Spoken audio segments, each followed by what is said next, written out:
too. Yeah. Also, we got Maurice coming in here. Yeah. What's up, Maurice? How you doing, man? He's in the whip. We have don't tell me we're having audio issues again. Can you guys hear me? We got you. Yeah, with the echo, but Maurice can't hear us. Hold on. Well, Can you hear us now, Maurice? Fellas. I can hear you now. Beautiful. you hear us, Maurice? Our audio board went haywire yesterday, so all these things we're troubleshooting as we go. We can't test it, so we appreciate your patience. What a Maurice, how you system. doing, man? Good to see you. All is well. All is well. Y'all ready to play some fence questions? Let's do it. Yeah. Fence game. Maurice, by the way, this has been the show from the most chaotic show we've had yet, so we would just bear with us if anything happens. We appreciate it. So, as always, we do fence questions every Thursday with Maurice. We have a 6-pack today. We have no unanimous answers. First time in 5 weeks we have not had a unanimous answer, which I appreciate. Are you ready? Is everyone ready? Steve, you good? Ready, yeah. Ready. Fence question number 1. Will Kareem Hunt get more touches this week than Samaje Perine? Maurice, you're up first. I said no. Maurice says no, and he agrees with the majority of the people here. The one person who says yes is Tyvis. He's not here. So let's all pound on Tyvis, tell him why he's completely wrong. What's I up? don't know what he's thinking about. I don't know. They got Kareem Hunt on the milk box. He's been on there forever. What happened to that boy? He just played a lot last week. You guys were going on and on about how he played. He did play. He played a little more, but that's inconsistent. I couldn't count on Stefanski doing anything over and over again. He comes in there this week, and I'm like, and P. Ryan's been getting a rock a whole lot. Right, but Mixon is back, though. What was the exact question again? Who will get more touches, P. Ryan or Hunt? Yeah, will Kareem Hunt get more touches? And you guys all said no, Perine gets more touches. Yeah, I as great as P. Ryan has played, with Mixon back, I think Hunt will probably touch him more. But Well, you said no. Oh, okay, so I'm wrong. I changed my mind. Maurice, what do you think? I told you. No, I just think that my decision was based solely on Deshaun just getting more passes and them trying to get him into the swing of things and just leaning on Nick. So it was mainly based on Deshaun throwing more. All right. You guys number ready for two, question Mike. number 2? Anyone else have any thoughts on P. Ryan Hunt? No. Nope. I need P. Ryan to have a big game so I can beat G. Bush in fantasy, but That's not happening either. That was the Mike Lucas special as bull. They was trying to give Mike away is about these to wins. lock up his stand-up Y'all special. keep trying to give away these wins. We don't give no wins away over here, man. No, we don't. Question number 2. Joe Burrow has thrown 4 interceptions in 4 games versus the Browns in his career. Will that trend become 5 in 5 this weekend? We had 3-3 split on the set here, Maurice, so you're going to be our tiebreaker. What says you? Hey, this is wishful thinking. I'm saying yes after last week. Yes, after last week. That means he resides on the same side of the fence as Tyvis Powell, Brad Sellers, and Jason Lloyd. I never remember my answers. I'm always excited to see, hey, what did I pick? I'm surprised, Jason. You don't really drink the Kool-Aid like that. Well, one interception, I think they can do that. All right. Take a pull I out. thought the other two is definitely a Watson Kool-Aid fans. You know, they think they're going to get 3 or Watson 4 Kool-Aid wins. guys. This has nothing to do with Watson. Oh, yes, it do. Burrow. He's Watson's over everything. He's By a the way, superintendent. in the 2 most meaningful Browns wins over Burrow, because in 2020 the Browns were the better team. But the win last year that he played in and the win this year, there was a turnover on the first drive for the Bengals, which kind of That one set last the year, tone. man, that was the Denzel 99 99-yard touchdown, like the which was Bengals good. were driving. They were moving down the field, Right. and then bam, and it the whole switched. and it was like the whole game was over. It after flipped that. right on that. Yeah. Yep. I'm trying to figure out if James Rapine and Bull are confident or optimistically cautious about this game. Because Rapine, he's like, look, it's only been the other 2 games didn't count. There's 2 right here. Y'all got us to 2 games, but this cannot, by any stretch of imagination, be close. Yeah, I mean, I'm confident, but there is a little part of me that's like, what is going on? It just doesn't make any sense. No. I don't buy the Browns own Burrow. I will if they win this game. If they win this game, there's no reason. That locks it in. It's crazy. Maurice, what'd you think of Deshaun Watson's debut on Sunday? We haven't talked to you since then. Well, I seen maybe a quarter and a half. When I did see it, I tweeted G. Bush, but he never responds to me. He hurts my feelings, right? Oh, See how we doing? Everybody is the same. Yeah, I don't no. know, but I take medication, people. No, I mean, like everybody else, I was happy I was happy they won. From the highlights I had seen, that it wasn't a very impressive showing for him, but it looked like the defense got after it and we got the victory. So I'll be watching this week. I don't know. I'm happy. I'm happy that the Browns are going to turn the season around and pull off these last 5 or 6 games. Okay, question number 3. We'll keep Yeah, it moving. he got the Kool-Aid ready. I'll be Maurice watching has got the the game. Kool-Aid Kool-Aid. He's is drinking the Kool-Aid going. with you. The Hey, Kool-Aid is I flowing. need the Kool-Aid for the Ohio State Georgia game too. So we're full of okay. Kool-Aid out here in We'll Columbus. get to that at the end of this, Maurice. We'll talk a little Ohio State. Don't worry. Question number 3, though. Will Myles Garrett have more sacks than the rest of the Browns team combined this week? Once again, a split answer. You will be a deciding factor here, Maurice. Which side do you fall on this fence? I'm just going to say yes because I'm being more serious right now. Yes, because the defense had a great showing last week, and maybe Deshaun coming back, and maybe the defense having a solid showing, motivates him to do more, to be more aggressive, and to have more sex. So I'm going to say yes. I'm going to go on whoever said yes. And ironically, the 3 people who said yes, the 3 people sitting in these chairs right now, plus Tyvis Powell. You said it was 3-3. I can't count. It's one of the other things that have gone wrong today is Well, my ability to count to 3. I mean, Myles Garrett only needs 1 sack because the rest of the team is not likely to have a sack combined. That's exactly my thought You know, process. They've struggled to put pressure on the quarterback outside of Miles. They got listen. Listen. If you are listening, Joe Woods, I know you be listening because you got to keep your enemies closer than your friends. You know what it is. I've been texting you. No, I haven't been texting you. No restraining order. My man, he has something brilliant. Stand up Myles Garrett 3 technique is undefeated. You cannot beat him. I've never seen anything like that. He gives him a 2-way goal, standing up over the guard. As Mike McNugget says, it's the Euro step. He can Euro step either way, finish with either hand. It's unstoppable against the guard.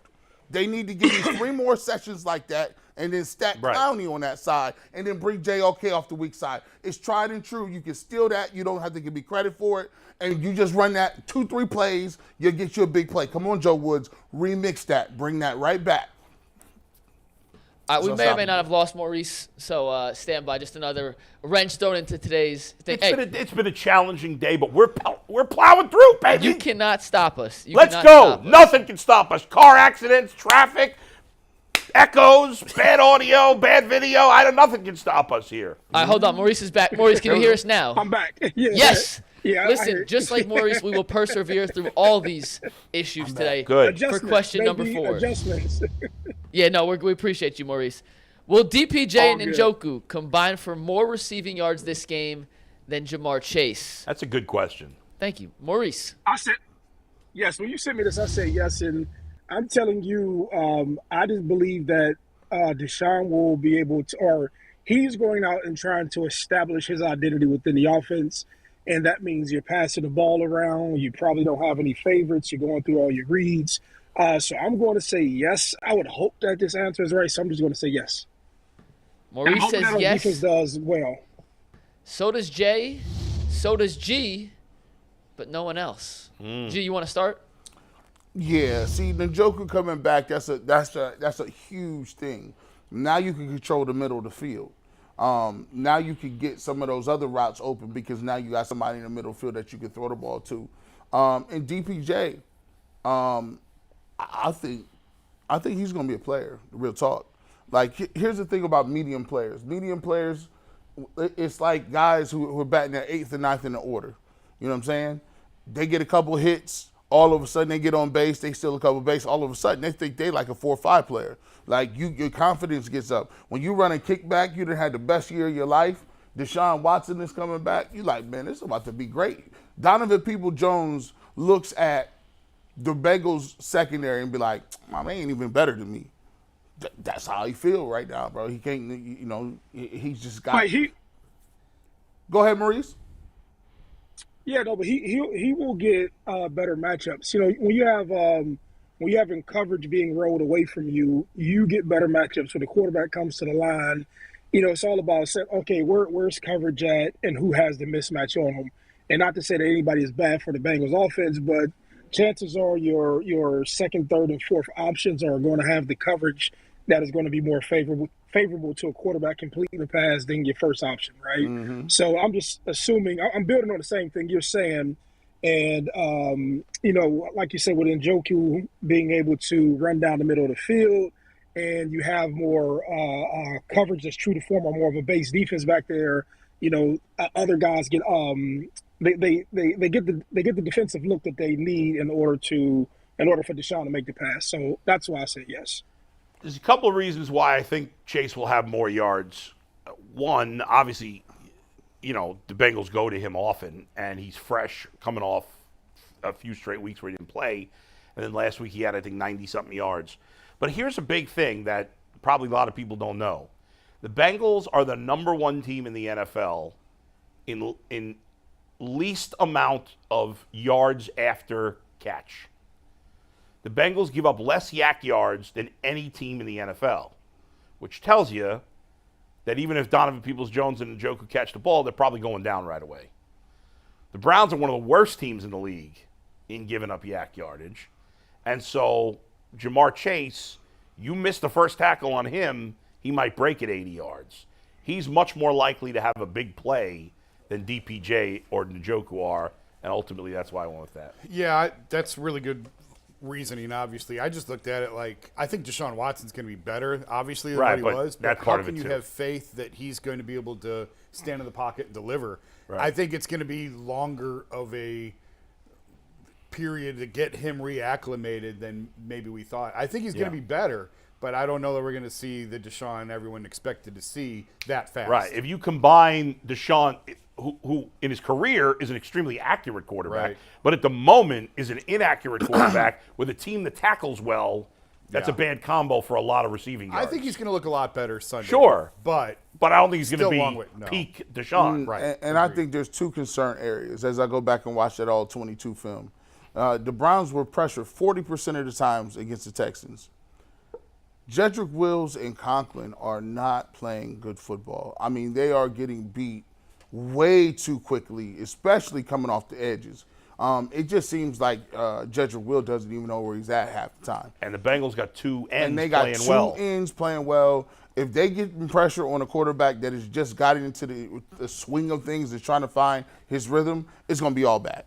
It just is. Yeah. All right, Mikey. Question number 5. This is a Deshaun Watson-related question. He did not play well in his debut, so the question this time is, will he throw for at least 2 touchdowns versus Cincinnati? Maurice, you're up first. I say yes, and it was just I'm simply going that, man, you pay somebody all this money. This is just the business of it. You pay somebody all this money, they're getting back into the swing of things. You're going to try to give them every opportunity to earn their money and to get back into the swing of things. And so I say yes. I just say yes. Maurice says yes. Jay and Brad said yes. Jason, Tyvis, Bull, and G all said no. Yeah, I mean, again, as Jason said before, it's hard to have a lot of faith in Deshaun Watson's passing game right now after what we saw last week. It feels like it's going to take some time. And I think in the red zone, the Bengals have been more vulnerable to the run than the pass. I don't see the Browns getting a long touchdown to get a passing touchdown. So if they score a touchdown, it's more likely to be in the red zone. If they're in the red zone, they're more likely to give it to Nick Chubb. Yeah, I said no last week. We had this question last Yeah. week, and I said no, and I don't see any reason to change the answer. Yeah. You went no, though, too, G. Of course I went no on this one. I'm going to give them, because what the Browns should be doing is utilizing the run game. The run game still is in effect. The Nick Chubb experience is still in effect. He should still be getting more than 20 carries. Just because the quarterback changed don't mean nothing. All we need is Deshaun Watson to get to a level today of Jacoby Brissett. Because guess what? When they had Jacoby Brissett, they actually did the Bengals kind of dirty the first game. You just get to the level of Brissett, still run the football, play physical, and you'll get a touchdown in the air. He might use his legs to get a touchdown on the ground as well. And if it is a field goal type of affair, I need Cade York once again to hit all his extra points, and I need him to hit all his field goals. If you can do that, and the Browns can keep, I like what you said, if they can keep Jamar Chase for them long ones. He hasn't really killed us in one of the games. He usually has a marquee game against a lot of other teams where he gets 150, 175.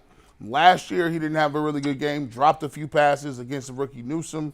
I expect that type of game every single time. He's going to explode at some time, but they got to keep it to he catches the ball, they tackle him, and make him do it again.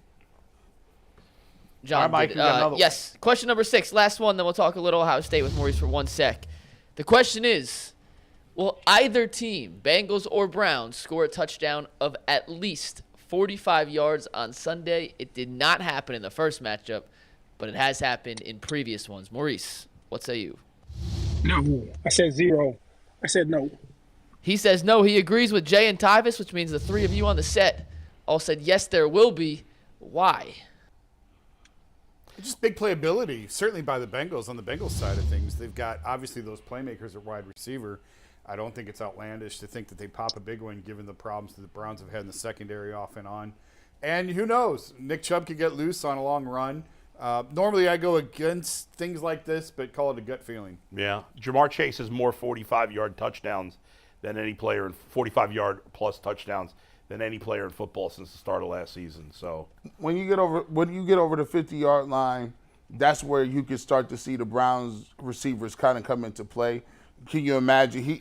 They could get it there from 40. I can imagine the routes where Cooper and DPJ go up and get one. Higgins and Boyd are in play there as well. And if you look at Njoku and Mixon and Chubb, those guys could take it to the house from that length. I think there's a lot of big play guys out there, and basically any one of them could get 45 yards. I think it'll be. I think somebody will have an explosive play. Awesome. That is our fence questions. Maurice, before we let you go, though, I have to ask you this question about Ohio State real quick. You called on from the get-go Michigan was too tough, too nasty for Ohio State, but I saw you tweet after Ohio State got into the Final Four that you're not sure Georgia can handle what Ohio State's going to bring coming off that loss. Are you picking the Buckeyes to pull off the upset? Yeah, if you know me, I'm a big troll online.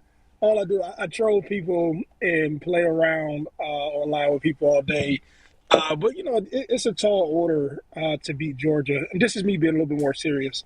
It's a tall order to beat Georgia, and a lot of it comes down to nastiness and toughness. And I'm not sure that I can articulate that any other way than that. And when I seen Georgia play earlier in the season, I just was like, man, these guys will be tough to beat because they're aggressive. They pursue the ball very well. They have a 3-headed monster in the backfield that is going to pound the ball down your throat. And they just have them playing real old school nasty football, the SEC version of what Harbaugh had done with those guys up there in Michigan. And so I'm not biased. Of course, I want Ohio State to win. But when I call sports or I'm talking about sports, online you'll see me troll, and I'll play around with people who are fans or people who oppose or whatever it is. I'll just play around with them and make jokes and be sarcastic. But just being honest with you, just as a sports fan, man, it's a tall order. And if Ryan Day and the rest of that coaching staff isn't preparing to be as nasty as they can, be as aggressive as they can, and to be more firm, in the trenches, it's going to be a long day, and they will beat the brakes off of Ohio State. That's one way. But if these guys go out and you say, hey, man, we have the best receiver in college football, and you go out and say, hey, man, we have one of the best quarterbacks, and, if you have an open and it's time to run until you take off for 10 yards and you go, have a chance to win. But, that's a lot. It's a lot to ask. It's a lot to ask somebody to be tough and aggressive after they've not displayed that for an entire season. Most of these guys have been on the sideline after, 2.5 quarters. And so I don't know what's going to happen because in the playoff game, anything happens and anybody can show up and anybody can win. It's not a given for Georgia, but I'm not going to get on this platform and say that Ohio State just doesn't need to bring just something else to the table that reinvigorates them, to go ahead and make a championship run. And Maurice, I know what reinvigorate them, if they see number 11 running out the tunnel. But that ain't coming. JSN is like, look, for anybody, for me, I knew what type of time it was. He got the Joey Bosa. That was Nick Bosa. He got the Nick Bosa conversation. They said, now listen now, you ain't played all year. His family keeps saying he's hurt. I mean, you don't think there's no chance he's hurt? Maurice, you don't think there's any chance he's really hurt still? Look, he go laugh it off. He does not want to come out there after all year chilling, and you go against the SEC team, right? If you get locked up, they gonna say, "Ooh, you was looking kind of slow." Then they gonna ask you to run a 40, Maurice. They gonna say, "Well, can we get you on time?" And then if he run a 4.56, 4.5, you know who I don't want to say he messed up because he's my friend, right? It is sort of like, remember when they said Cordell Jones should have came out after winning the national championship? He should have left, and Tyvis was his roommate. Tyvis told him he should have left. He'd have been a second-round pick. Yeah, 100%, because somebody would have said, hey, man, T. Barron got hurt. If JT, somebody would have made sense of it to draft him higher, and he could have benefited from it. So JSN has created all of his value. He is who he is, and there's nothing else to prove, right? So this is like, and here's the thing, right? We talk about brotherhood and play for a school, but at the end of the day, this is a business, right? Let's take all of that now here. And the business is, let me come here, let me win games, and let me try to position myself to go to the NFL and make me a lot of money. And he's done that, right? And so the other part is that, do I go out here and mess up my draft stock and for potential 2 games? I wouldn't do it. It's a business decision. Yeah, I do think it's possible he could raise his draft stock if he played, but I got no beef with him not playing at all. It's a business decision. That's none of my business. I got no problem with it personally. You don't think he's the number 1 receiver coming off the board next year? I mean, I don't know for sure because I haven't followed the other teams close enough, but I think if he went out there and just played out of his mind in these 2 games, it could raise his stock overall. Even if he is the number 1 receiver, maybe a team at 5 takes him instead of 10 because they think he's too good to pass up. If he goes out there and pulls his hamstring again, certainly then he's injury prone. He could definitely lose stock too, no doubt. Thanks, Maurice. I'll say this. Go ahead. All right. Well, see you. No. Go ahead. Oh no, I was just saying that when you have Marvin Harrison Jr., who's been playing out of his mind, right? And then you have Olave and what is the kid? Olave and the kid that Garrett Wilson, who came out last year, right? When you have all of that brewing, it has to go through your mind that NFL coaches think that these guys are prepared very well, right? Yeah. Yeah. And they sent the kid down to Alabama, Williamson, I think his name was. Yeah. But I'm pretty sure that has to go through his mind that there's NFL coaches that know he's prepared, he's well, and if he comes and he works out real well without like a chink in the armor, somebody has to say, man, this guy was the number 1 receiver in Texas football history, right? You know what I'm saying? To me, I think there's enough people making an argument to say, shut up, sit down, go out here and get $20 million guaranteed. Yeah. And hug your brothers, you know what I'm saying, in the locker room. But, man, go ahead and take care of yourself. I think that's the conversation being had. Thanks, Maurice. Good stuff, man. All right. We appreciate it, man. Thanks, Maurice. Good to talk with Maurice Clarett as always.